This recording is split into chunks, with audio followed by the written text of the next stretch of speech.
अस्सलाम वालेकुम स्टूडेंट्स। मुझे एक दफ़ा एक्नॉलेज कर दें, मेरी वॉइस सबको आ रही है? जी सर आ रही जी है। सर, आ रही है सर। चलिए आ रही ठीक है है। सर। जी जनाब, लास्ट क्लास में क्या बात हुई थी? कौन बताएगा? क्या क्या चीज़ें पढ़ी थी?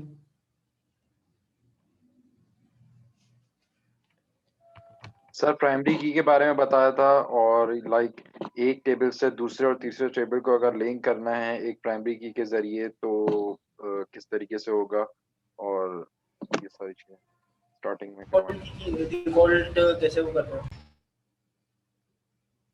सही है जी। एक प्राइमरी की के जरिए किसी एक मतलब लाइक आईडी के जरिए डाटा कैसे फैच करना बिल्कुल है ठीक उसी है, का सारे टेबल्स में। बिल्कुल ठीक है जी। अक्सा हुसैन 10609। जी जनाब, सुन सकती हैं मुझे? अक्सा हुसैन।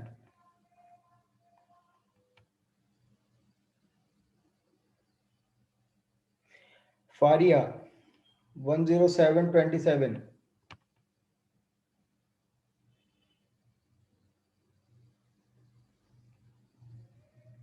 जी रयान मिर्ज़ा।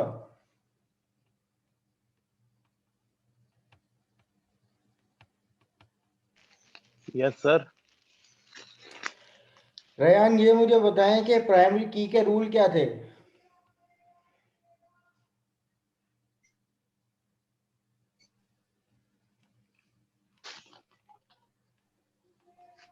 जी जनाब, what is the rule of primary की?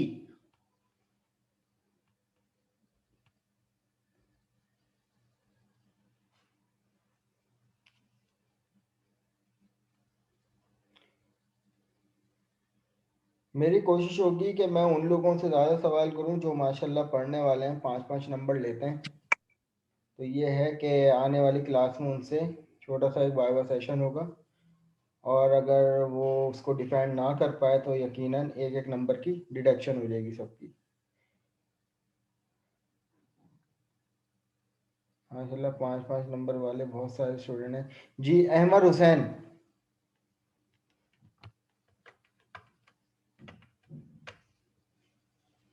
अहमद हुसैन।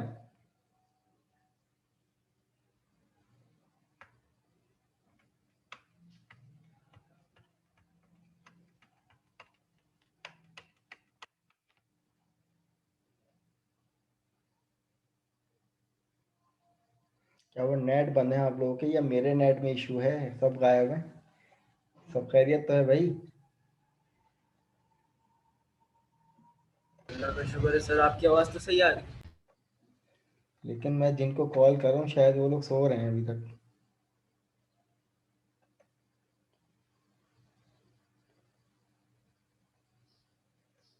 अच्छा जी, और कौन है खुश नसीब? उमर खान। उमर खान प्रेजेंट है भाई हमारी मीटिंग में?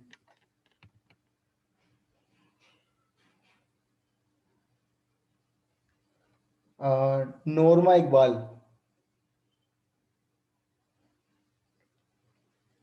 नोरमा इकबाल 10529।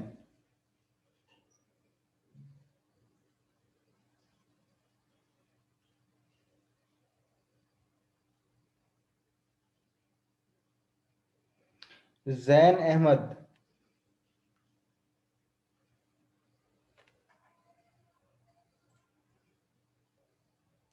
जी जनाब, नूरमा ऑडियो पे बात होगी वरना बात नहीं हो सकती, माजरत। अच्छा जी, नेक्स्ट कौन है?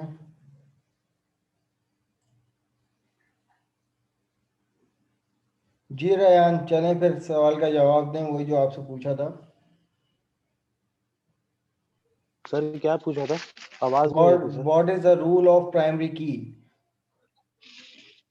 सर प्राइमरी की में जो वैल्यूज होती हैं वो बिल्कुल यूनिक होती हैं और किसी दूसरी उससे मैच नहीं करेंगी। और क्या रूल था? मैं वैसे रूल पूछ रहा हूँ। मैं ये नहीं पूछ रहा कि प्राइमरी की करती क्या है। आपने ये बताया कि प्राइमरी की करती क्या है, रूल नहीं बताया। रूल क्या है?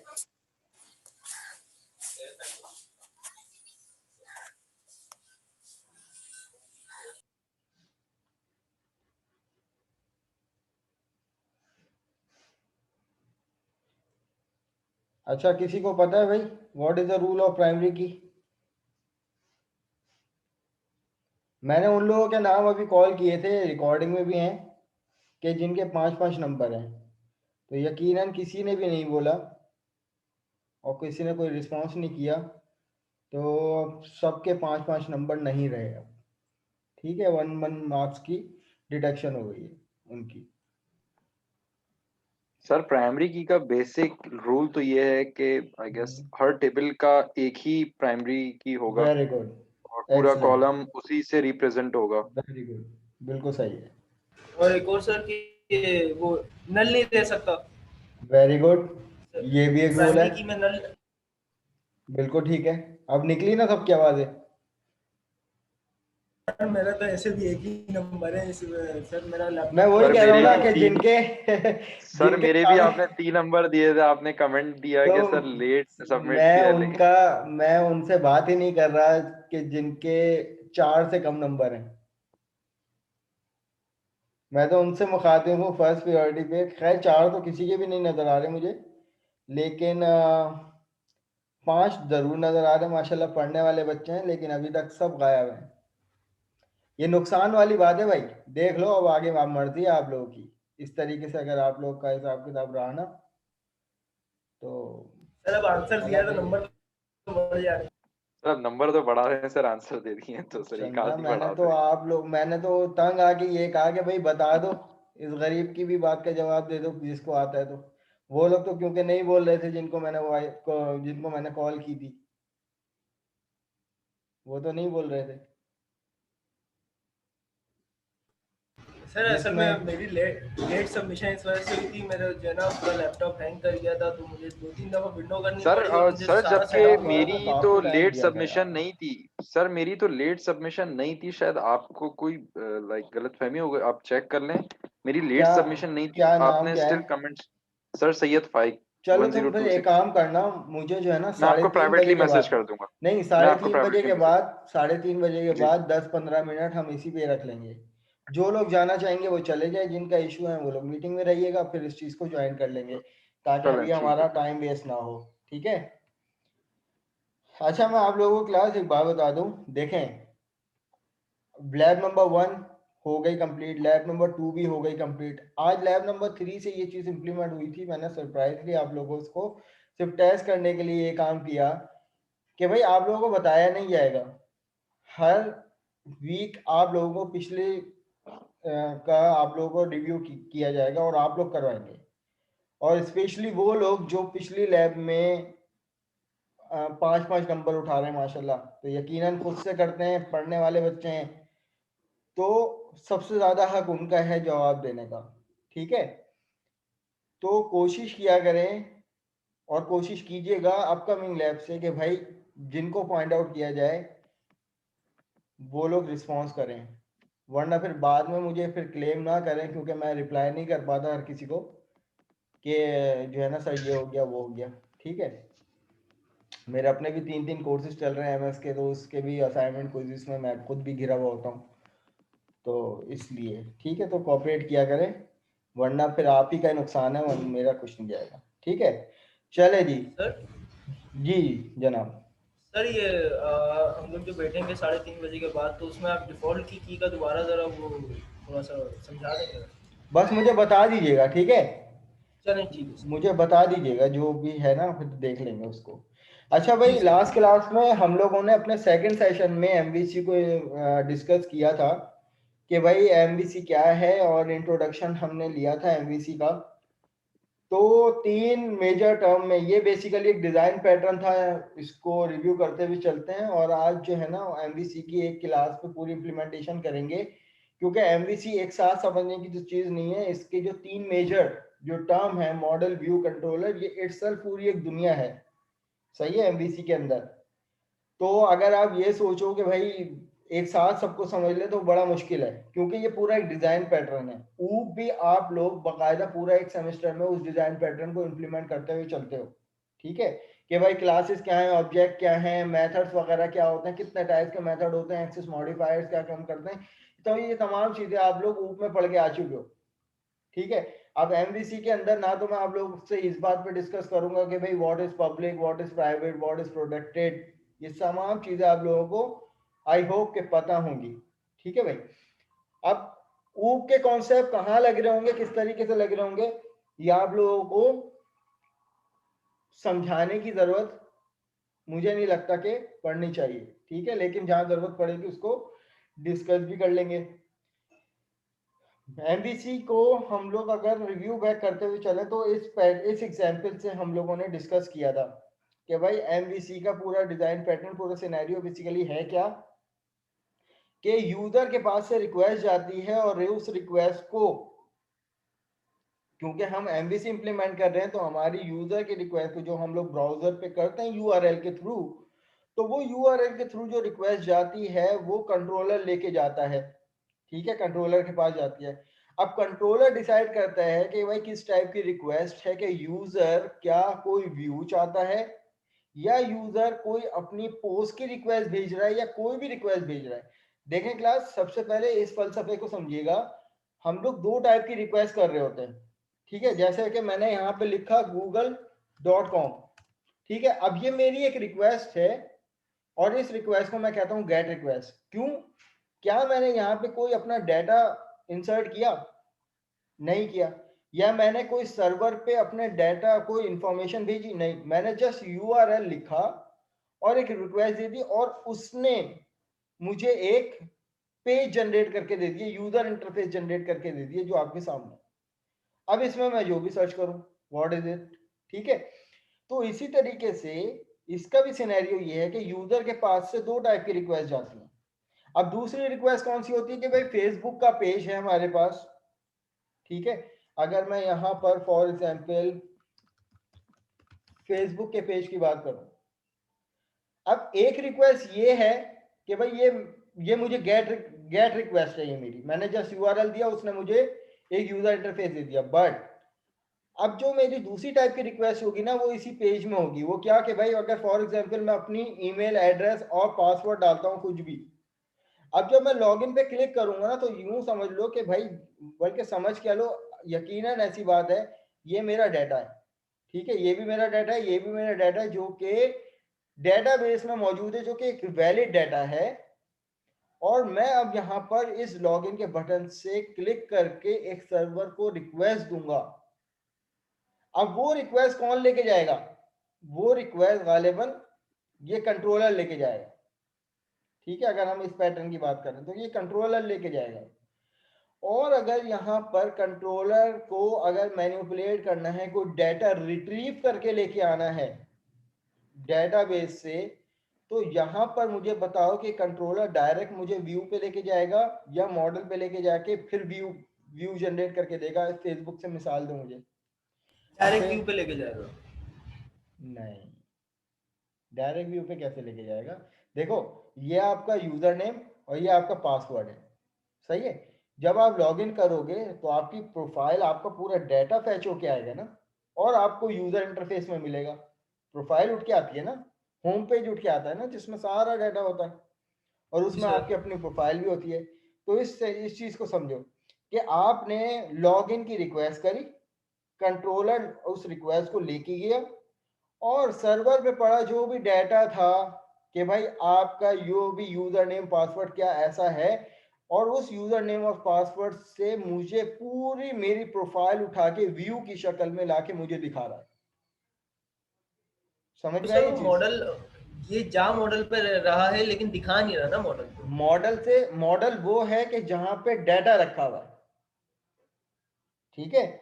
मॉडल क्या है? जहां पे डाटा, हमने इसकी मिसाल ली थी ना कि आपने रिक्वेस्ट वेटर को करते हो कि भाई मुझे पिज्जा खाना है, तो वेटर आपकी रिक्वेस्ट कुक के पास लेके जाता है, कुक के पास तमाम डाटा है और कुक सिर्फ वही डाटा देगा जो इस यूजर को रिक्वायर्ड है। इसको पिज्जा खाना था तो ये बर्गर थोड़ी उठा के देगा। समझ में आ रही है चीज? तो जब यूजर रिक्वेस्ट करेगा कंट्रोलर को, कंट्रोलर इसकी रिक्वेस्ट इसके पास लेके जाएगा क्योंकि कुक के पास सारा डाटा है। वो इस यूजर की रिक्वायरमेंट के मुताबिक डाटा को मैनिपुलेट करेगा, जो भी करेगा, और एक पिज्जा बना के देगा और यूजर को जो है वो पिज्जा की फॉर्म में मिलेगा। ठीक है, जबकि इसके पास तो और भी Okay, ऐसे sir. इंग्रेडिएंट्स होंगे कि भाई जिससे और भी चीजें बनती होंगी। तो इसी तरीके से आपके इस पेज पे यकीनन और भी बहुत सारे रिकॉर्ड होंगे। भाई मैं अगर आप अपनी ईमेल और पासवर्ड डालूं तो क्या आपकी प्रोफाइल उठ के आएगी? नहीं आ सकती, जबकि सर्वर पे यकीनन आपका भी रिकॉर्ड पड़ा हुआ होगा। Is it clear? तो there are two type of request, one is get request and second is उसी पेज में रहते हुए जब हम वापस सर्वर व्यू से कंट्रोलर में रिक्वेस्ट करते हैं, that request is called post request. ठीक है, तो इन दो सिनेरियो को समझना आप लोग, ये काम आएंगे यार। फिर उसके बाद हमने देखा था कि भाई ये क्या है, यूजर से रिक्वेस्ट जाती है कंट्रोलर पे। अगर अब जैसे कि फॉर एग्जाम्पल चलो मैं इसकी बात करूं कि भाई यूजर से रिक्वेस्ट कंट्रोलर से डायरेक्ट व्यू पे भी जा सकती है, इसकी मिसाल कौन देगा? ये तो फेसबुक की मिसाल ले ली, पे कंट्रोलर पे रिक्वेस्ट का डाटा चाहिए था तो उसने हमारे डाटा को अपडेट करके व्यू में हमें हमारी प्रोफाइल दिखा दी।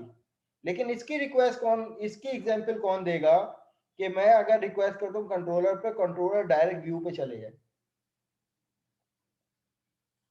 मैंने इंप्लीमेंट करके दिखा चुका हूँ वैसे में, ये चीज अभी करके दिखाई। सर जब आपने डेटा मैच बताया ना ना हो। फेसबुक लिखेंगे तो वो आ जाएगा, हाँ, कोई भी वेरी लिंक गुड। डालेंगे। This is called this scenario कि हमने यूआरएल में जस्ट लिखा facebook.com, उसमें हमने यूआरएल में कहीं अपना आईडी पासवर्ड अपना डाटा नहीं दिया था। तो उसने क्या किया, उस यूआरएल को जस्ट किया, उसके उस वक्त उस रिक्वेस्ट में हमें हमारा डाटा रिक्वायर्ड नहीं था। हम ये नहीं कह रहे थे कि हमारी प्रोफाइल लॉगिन करके दो, नहीं, उसमें ये कह रहे थे कि भाई हमें फेसबुक के पेज पे ले जाओ। तो उसने क्या किया, डायरेक्ट व्यू पे ले गया और हमें दिखा दिया। समझ में आ रही है चीज? बस ये सिनेरियो आप लोगों के जहन में बैठ गया ना तो एमवीसी आसान है। अब उसके बाद चीजों को डिस्कस किया था स्टेप बाय स्टेप कि भाई आपके पास कम से कम एमवीसी को इम्प्लीमेंट, एमवीसी 5 को इम्प्लीमेंट करने के लिए फ्रेमवर्क कौन सा होना चाहिए, 4.5 या उससे बड़ा, और विजुअल स्टूडियो 2000, कम से कम 2013 वर्जन और उसके बाद वाला जो भी है।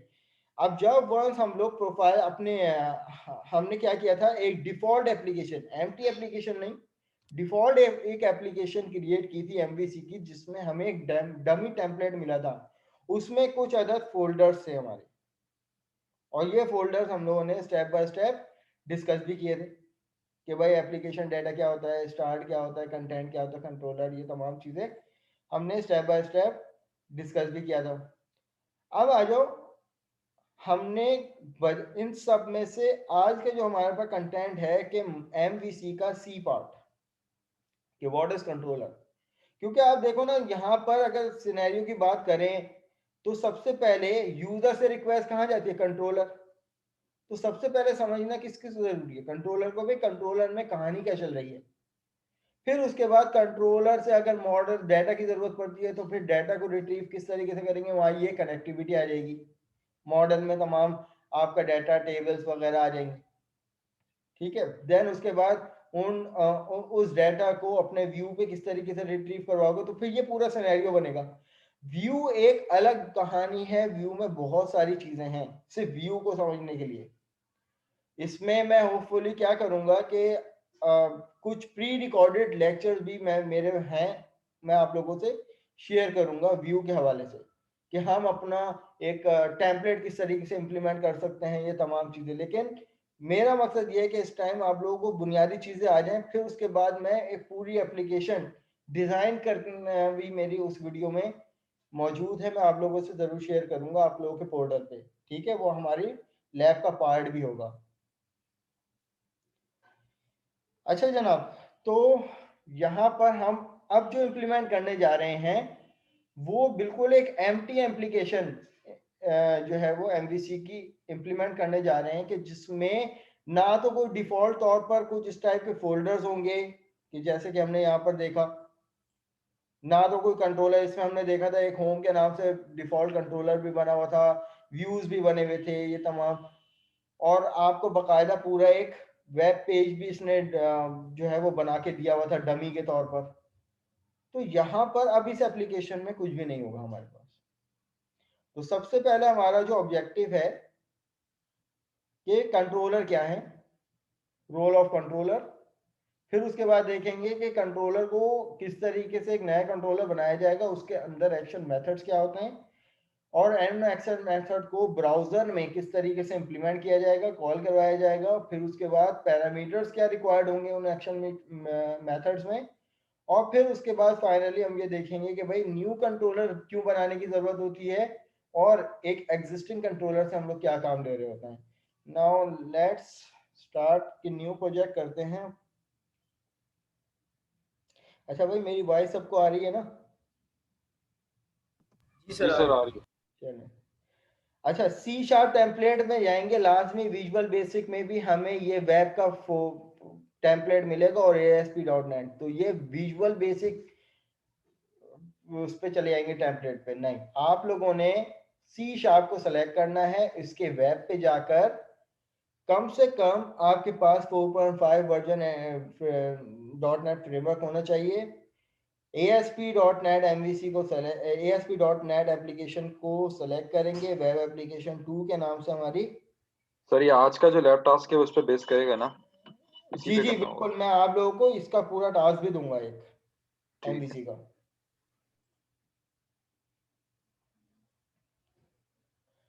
अब उसके बाद देखें, लास्ट क्लास में हमने क्या किया था कि भाई हमें एक डिफॉल्ट एक MVC की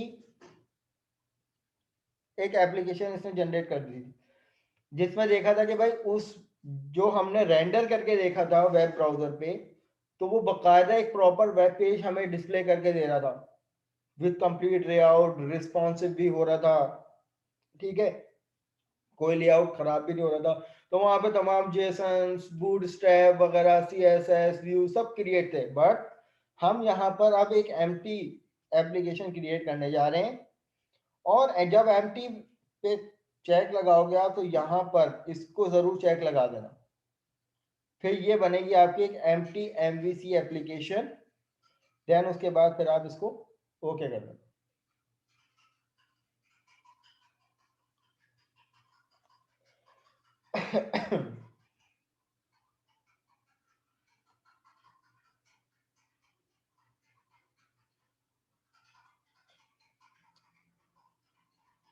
ठीक है जनाब, अब आप लोगों ने नोटिस किया हो कि लास्ट क्लास में जब हमने डिफॉल्ट एप्लीकेशन दी थी, तो यहाँ पे हमें एक पेज भी डिफाइन हुआ हुआ था। अब यहाँ पे तो कितने मिनिमाइज देखें, ऐप एप्लीकेशन स्टार्ट में सिर्फ एक फाइल है, वहाँ पे 3 फाइल थी हमारे पास।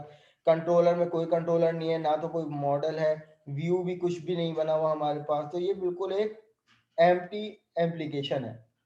अब इसमें हमने क्या करना है कि भाई कंट्रोलर भी खुद बनाने हैं, और कंट्रोलर को समझना है कि कंट्रोलर की क्लास क्या होती है। मैं राइट क्लिक करता हूं और एक कंट्रोलर ऐड करता हूं।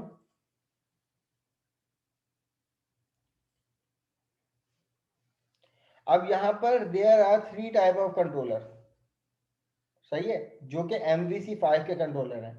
और बाकी जो कंट्रोलर है जैसे कि web API controller with entity framework, तो वेब एपीआई कंट्रोलर अलग कहानी है, MVC कंट्रोलर अलग कहानी है। कि वेब एपीआई MVC के कंट्रोलर जो है वो हमें अपने एक्शन मेथड से HTML जनरेट करके देते हैं, यानी व्यू जनरेट करके देते हैं, जबकि वेब एपीआई में हम लोग डिफरेंट टाइप की चीज़ों को रिटर्न करवा रहे होते हैं, कोई भी स्पेशल टाइप ऑफ फाइल हो गई या एनीथिंग, इसमें व्यू रिटर्न नहीं होते। बट MVC में हम कोई फाइल भी रिटर्न करवा सकते हैं, व्यू भी रिटर्न करवा सकते हैं। मैं व्यू किसको कह रहा हूँ, व्यू मेरा वो HTML पेज है, ये ध्यान में रखिएगा। व्यू हमारा क्या होगा, वो HTML पेज जो हमें ब्राउजर पे हमारा पेज की सूरत में दिखेगा। तो यहाँ पर MVC की का एम्प्टी कंट्रोलर हम यहाँ पे ऐड करवा रहे हैं। और अब क्लास देखिएगा, अब जब हम ऐड करवाते हैं तो हमारे पास कंट्रोलर ऐड करवाते वक्त कंट्रोलर का नाम आ रहा होता है बाय डिफॉल्ट के नाम से, लेकिन क्लास आप लोगों ने देखें कि इसने सिर्फ इसको हाईलाइट किया हुआ था डिफॉल्ट को, ठीक है। आप जो भी कंट्रोलर का नाम लिखेंगे, कंट्रोलर का पोस्ट फिक्स को रिमूव मत कीजिएगा, वरना आपके कंट्रोलर में भंड हो सकता है। आपने जो भी कंट्रोलर का नाम लिखना है वो सिर्फ इतना लिखना है, कुछ होते हैं प्रीफिक्स, कुछ होते हैं पोस्ट फिक्स, ये कंट्रोलर को बनाने के लिए उसका पोस्ट फिक्स होता है। ठीक है, लेकिन जो यूआरएल में जो कंट्रोलर इंप्लीमेंट होता है, जो रिक्वेस्ट जाती है वो इस नाम से जाती है। तो हम यहाँ पर फॉर एग्जाम्पल होम के नाम से एक कंट्रोलर ले लेते हैं। ठीक है, हमने क्या कर लिया, होम के नाम से एक कंट्रोलर ले लिया और यहाँ पर क्रिएट कर दिया। अब ये एक अदद मेरे पास जो है वो कंट्रोलर क्रिएट हो गया। अब इसमें अभी आप इस चीज को ना देखें, मैं यहाँ पर रिमूव कर रहा हूँ। ठीक, अभी सिर्फ आप ये देखें कि हमारे पास जो ये कंट्रोलर था, अब हमारे पास जो ये कंट्रोलर है मैंने किस नाम से बनाया था, होम के नाम से बनाया था। अब ये होम कंट्रोलर जो कि एक चाइल्ड क्लास है किसकी, एक कंट्रोलर की, तो इसका मतलब जितने भी यूजर डिफाइन कंट्रोलर बनेंगे, जैसे कि हम फॉर्म्स बनाते थे, वो सब फॉर्म जो है वो इनहेरिट होते थे किससे, फॉर्म की क्लास से। अब इसी तरीके से जितने भी कंट्रोलर बनाएंगे वो सब किसकी क्लास से बिलोंग करेंगे, कंट्रोलर की क्लास से। और कंट्रोलर इटसेल्फ किस नेम स्पेस से बिलोंग करती है, ये वाली। वंस में अगर इसको कमिट आउट कर दूं तो नहीं जानता ये कि भाई व्हाट इज कंट्रोलर क्लास। तो कंट्रोलर क्लास कौन सी नेम स्पेस से बिलोंग करती है, using system dot web dot MVC की क्लास से।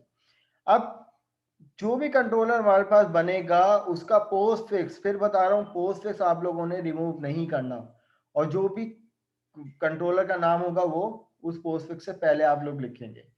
अब हर कंट्रोलर में कोई ना कोई एक्शन मेथड होता है। अब इटसेल्फ ये कंट्रोलर क्या है, एक क्लास है। ठीक है, ये एक पब्लिक क्लास है जो कि हर क्लास के अंदर यकीनन कोई ना कोई मेथड भी होते हैं, सही है, वेरिएबल भी यूज हो रहे होते हैं। तो यहां पर एक मेथड बना लेते हैं public string, for example students. ठीक है, ये बन गया एक मेथड जो कि रिटर्न करवाएगा क्या, कोई भी स्ट्रिंग कि भाई माय नेम इज, ये मेरा नाम है,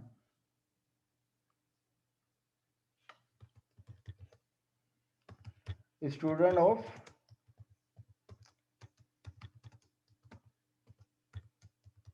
कीट। अब क्लास क्या किया कि कुछ नहीं किया कि सिंपल एक कंट्रोलर लिया, कंट्रोलर के अंदर एक मेथड बना दिया। किस नाम से मेथड बनाए, इंडेक्स के नाम से, वो स्टूडेंट के नाम से। लेकिन क्लास मैं यहां पर इसी मेथड को कॉपी करता हूं और यहां पर मैं पेस्ट कर देता हूं और इसको नाम दे देता हूं इंडेक्स। कुछ नहीं किया, इस मेथड का नाम चेंज किया मैंने। और यहां पे मैं कह देता हूं कि भाई इसको कर देते हैं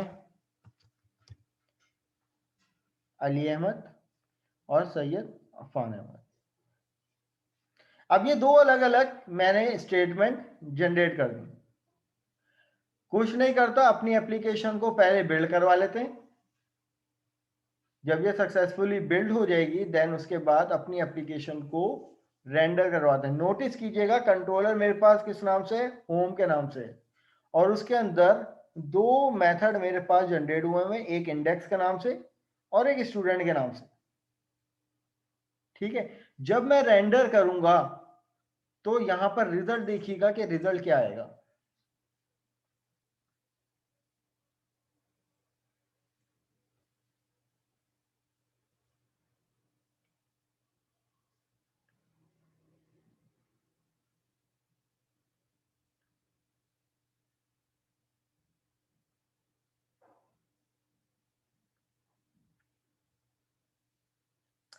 ठीक है, क्या नजर आ रहा है भाई रिजल्ट, रिजल्ट क्या नजर आ रहा है, my name is Syed Afan Ahmed student of MSSC in PF KIIT. एक और भी तो मेथड लिया था, वो क्यों नहीं आ रहा? क्या मैंने कहीं इंडेक्स मेथड को कहीं कॉल करवाया है? मेरा आप लोगों से सवाल है, सिर्फ यही क्यों आ रहा है, जबकि मेथड तो मैंने दो बनाए हुए हैं, एक स्टूडेंट के नाम से बनाया हुआ है जिसमें ये है कि भाई my name is Syed Ali Ahmed student of MSSC PF KIIT. ये क्यों आ रहा है? ये तो मैंने कहीं इंप्लीमेंट भी नहीं करवाया इंडेक्स, ये बस सिर्फ मैंने मेथड बना दिए और जो है वो सिर्फ अपने ब्राउजर को रेंडर कर लिया। ये मेरे पास ऑप्शन आ रहा है। कोई आइडिया है किसी के पास ये ऐसा क्यों हो सकता है?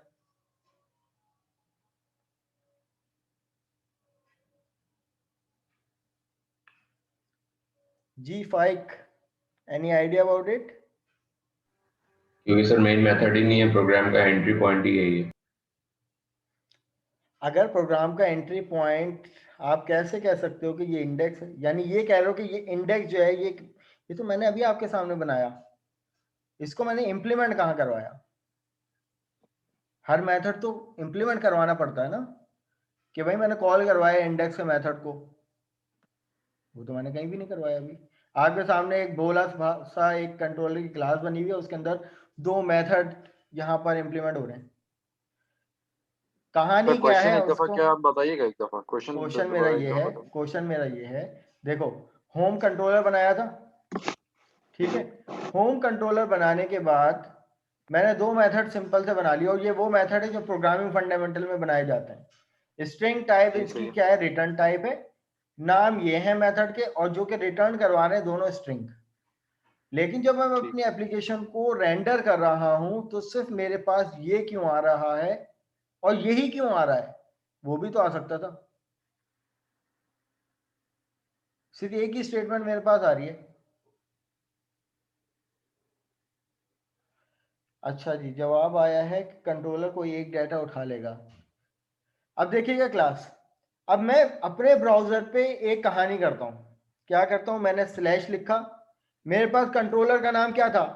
होम, ठीक है। उसके बाद मैं अभी यूआरएल का पैटर्न आप लोगों को बताऊंगा, मैं सिर्फ अभी सिर्फ इंप्लीमेंट करके दिखा रहा हूं। होम के बाद मेरे पास 2 टाइप के मेथड थे।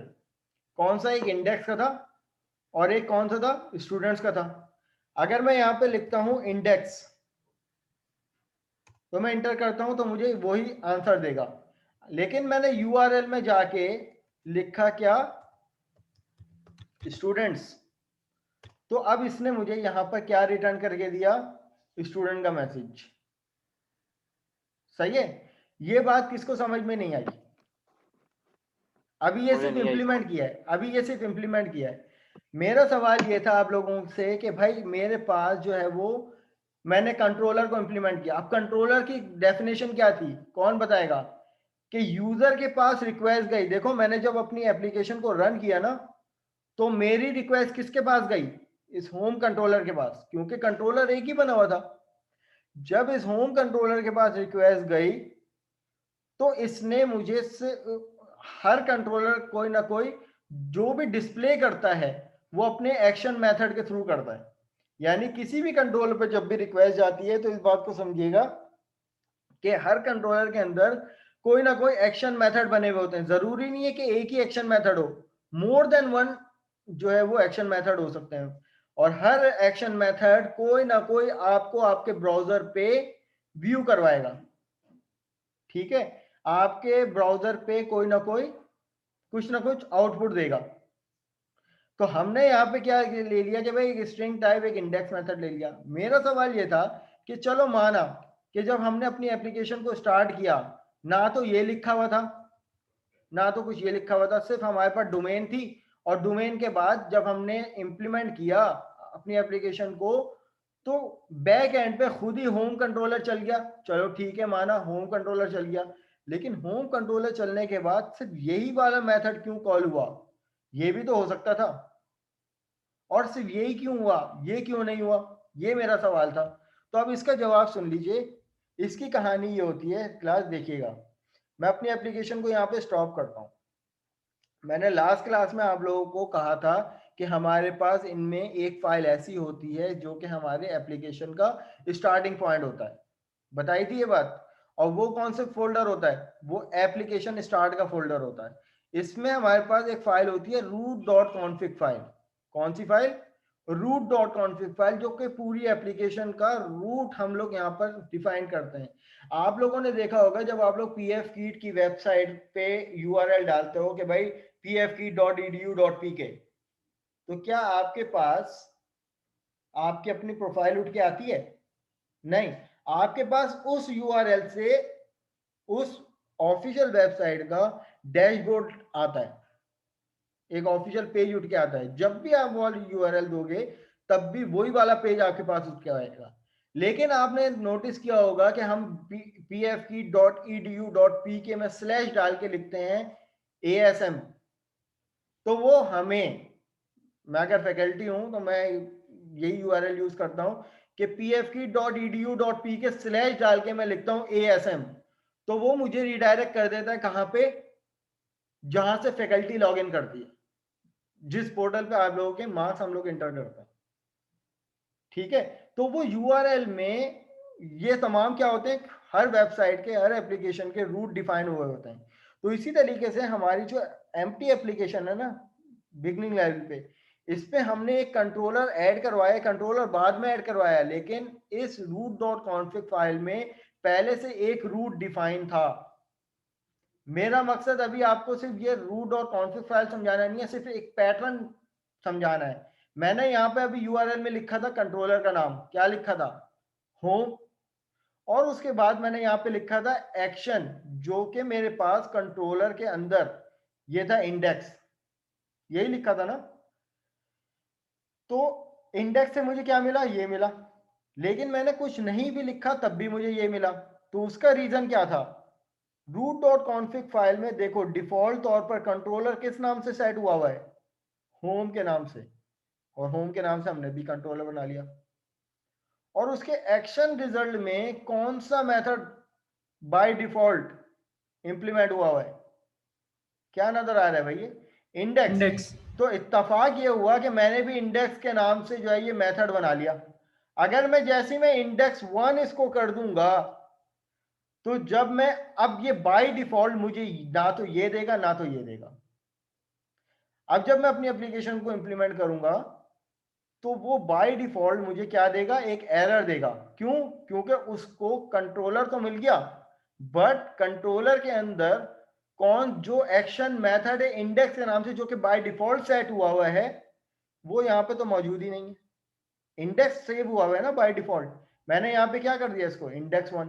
तो अब यहाँ पे देखो इसने मुझे कह दिया कि भाई सर्वर एरर रिसोर्स, यानी resource can not be found. अगर मैं यहाँ पर, हमारे पास डिफॉल्ट, इसको पता है कि भाई यूआरएल का पैटर्न डिफॉल्ट तौर पर क्या है इस एप्लीकेशन का, वो ये है भाई होम के बाद हमारे पास आता है जो भी एक्शन मेथड है। फॉर एग्जांपल इसको ये पता है, जो कि हमने root.config फाइल में देखा डिफॉल्ट तौर पर यही पैटर्न सेट हुआ है ना। आप अगर यहाँ पर दोबारा देख लो root.config फाइल में, तो ये क्या है, कंट्रोलर कौन सा है, होम है, और एक्शन कौन सा है, इंडेक्स है। अब ये तीसरा पैरामीटर ये ऑप्शनल होता है कि भाई अगर मेरे पास इस वाले मेथड में कोई पैरामीटर आ जाए तो उसके बाद यूआरएल में मैं पैरामीटर की वैल्यू कैसे दूंगा, इसको भी अभी देखते हैं। लेकिन अभी इतना ये वाला रीजन समझ में आया कि भाई क्यों सिर्फ ये प्रिंट हो रहा था, क्योंकि बाय डिफॉल्ट कंट्रोलर का नाम क्या है, जो कि root.config में है, होम। तो हमने भी तफाकियन होम कंट्रोलर बना लिया था। लेकिन लेट सपोज मैं सॉल्यूशन एक्सप्लोरर में जाके कोई और कंट्रोलर ऐड करवा देता हूँ, यहाँ पे ऐड करवाता हूँ, मैं अपनी एप्लीकेशन को पहले स्टॉप कर लूँ और ऐड करवा लेते हैं एक न्यू कंट्रोलर।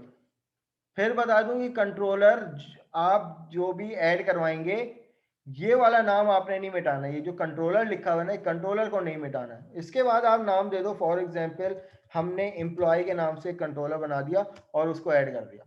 अब ये मेरे पास एक अलग कंट्रोलर है, मैं इस कंट्रोलर को भी यहाँ से ब्लैंक कर रहा हूँ, ठीक है। और यहाँ से इसका, हम अभी कोई व्यू की बात नहीं कर रहे आज हम जो भी बात करेंगे सिर्फ कंट्रोलर की बात करेंगे, और मैं अपनी एप्लीकेशन को बिल्ड कर लेता हूँ। अब क्लास यहाँ पे नोटिस कीजिएगा मेरे पास कंट्रोलर कितने बन गए मेरी एप्लीकेशन में, एक एम्प्लॉय